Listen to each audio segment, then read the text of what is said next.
விஜய் சாரும் அதே ரூட்லேயே போகிறாரு, தப்பான ரூட்டில் போகிறாரோன்னு வருத்தமாக இருக்குது. இந்த 2-3 நாளாக அவர்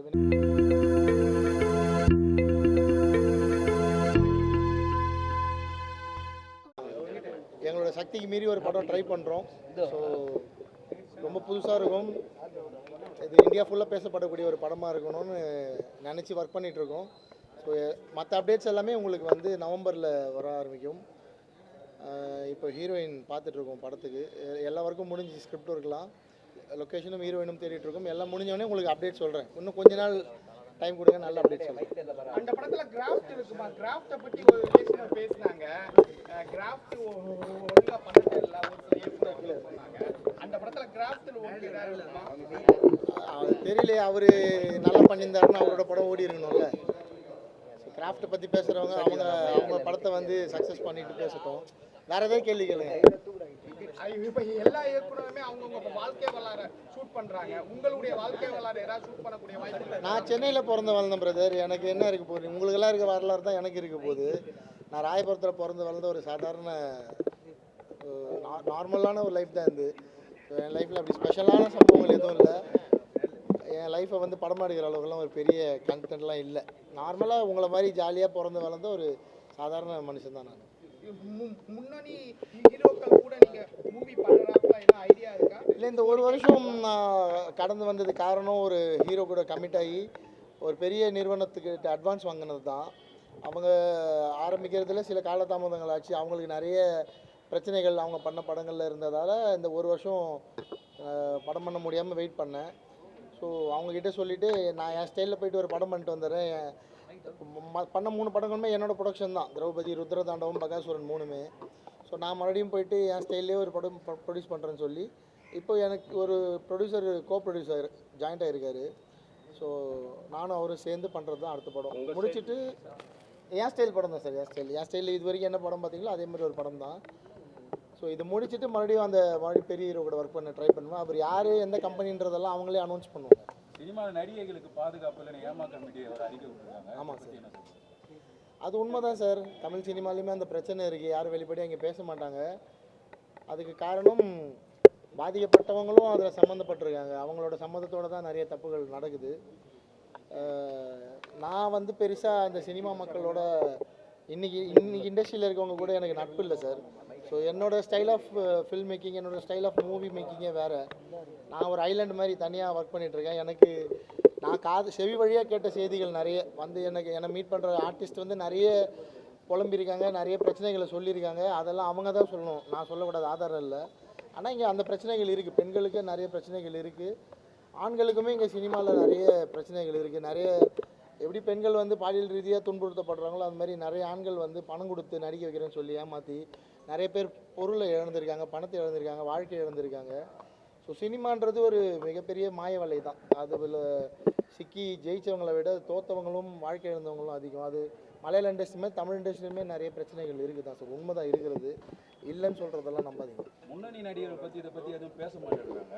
அவங்களுக்கும் டைவர்ஸ் அந்த மாதிரியான இஷ்யூஸ்க்கு போயிட்டு இருக்கு. அவங்க மனைவிகள் வந்து சினிமாவில் சம்பந்தப்பட்ட அவங்க பர்சனல் இஷ்யூஸ் வேணாம் சார். டைவர்ஸ் பற்றிலாம் பேச வேணாம். அது அவங்க எல்லார் மனுஷன், உங்களுக்கு இருக்கும் எனக்கு இருக்கும், அதெல்லாம் பேச வேணாம். இது பொதுவான கருத்து, பொதுவான விஷயம். ஏன்னா நான் சினிமாலே நிறைய பெண்களுக்கு சப்போர்ட்டாக நிறைய விஷயங்கள் பேசுகிறதால இதை பற்றி பேசுகிறதில்ல ஒன்றும் எனக்கு பயமோ அச்சமோலாம் இல்லை.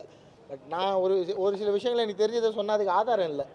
எனக்கு சொன்னவங்க அதை வெளியே சொல்லலாமான்ற அனுமதி எனக்கு கொடுக்கல.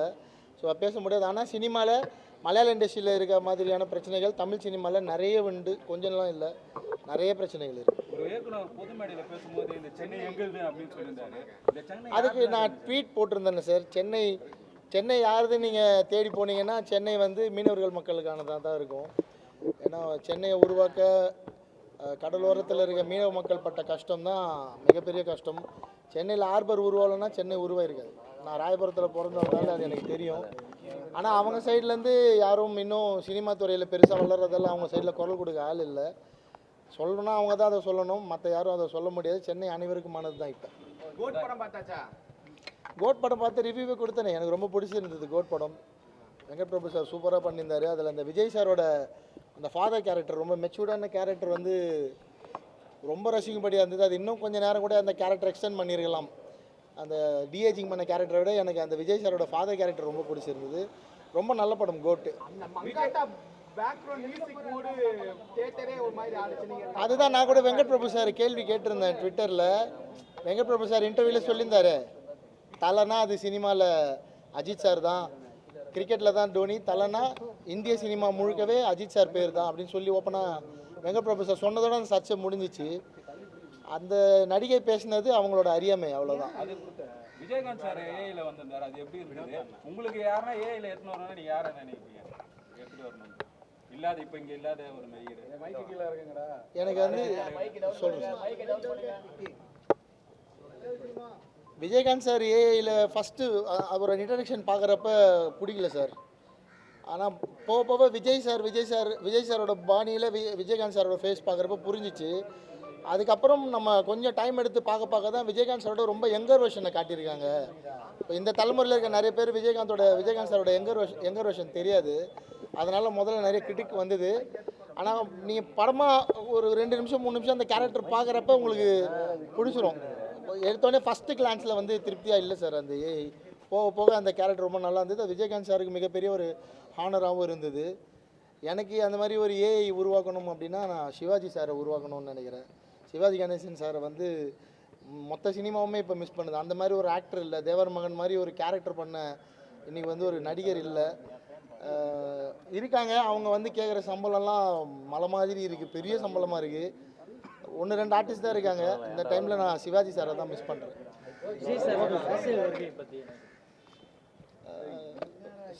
அவர் யார் சார் வேணாம் சொல்லுவாங்க, நல்ல விஷயந்தான். தமிழ்நாட்டுக்கு ஒரு புது தலைவர், இளைஞர்களுக்கு பிடிச்ச ஒரு தலைவர் உருவாகிறது நல்ல விஷயம்தான். விஜய் சாரும் அதே ரூட்லேயே போகிறாரு, தப்பான ரூட்டில் போகிறாரோன்னு வருத்தமாக இருக்குது. இந்த 2-3 நாளாக அவர் விநாயகர் சதுர்த்திக்கு வாழ்த்துக்கள் சொல்லாதது, ஓணம் பண்டிகைக்கு வாழ்த்துக்கள் சொன்னது கொஞ்சம் வருத்தமாக இருக்குது. விஜய் சாரை வந்து அரசியல் வரணுன்னே வார்ம் வெல்கம் தான் கொடுக்கும். விநாயகர் சதுர்த்திக்கு மட்டும் ஏன் சார் இவ்வளோ இந்த மாதிரிலாம் இருக்குது? வேறு எத்தனையோ பண்டிகைகள் இருக்குது, அதை மட்டும் மார்க் பண்ண காரணம் என்ன? பயம்தான் சார். விநாயகர் சதுர்த்தி அப்படின்னா அது இந்துக்கள் பண்டிகை ஆகிடுது. நீங்கள் இந்துக்களுக்கு ஆதரவு கொடுத்தீங்கன்னா இன்றைக்கி இந்தியாவை ஆளக்கூடிய பிஜேபிக்கு சப்போர்ட் பண்ணுற மாதிரி ஒரு தோரணை நீங்களாம் உருவாக்கி விட்டுறீங்க. அதனாலே நிறைய பேர் இந்துக்களாக இருக்கவங்க விநாயகர் சதுர்த்தி வாழ்த்து சொல்ல பயப்படுறாங்க. நீங்கள் கொஞ்சம் அதை சரி பண்ணிக்கிட்டீங்கன்னா நிச்சயமாக எல்லோரும் விநாயகர் சதுர்த்தி வாழ்த்துக்கள் சொல்லுவாங்கன்னு நம்புகிறேன். விநாயகர் சதுர்த்திக்கு வாழ்த்துக்கள் சொல்கிறது வேறு, நீங்கள் பிஜேபிக்கு சப்போர்ட் பண்ணுறது வேறு. ரெண்டுத்தையும் ஒன்றா பார்க்குற மனநிலைமை தயவு சேர்ந்து விடுங்க. அப்போ தான் இன்னும் ஓப்பனாக நிறைய பேர் வந்து வெளிப்படையாக வாழ்த்துக்கள் சொல்லுவாங்க. Thank you sir.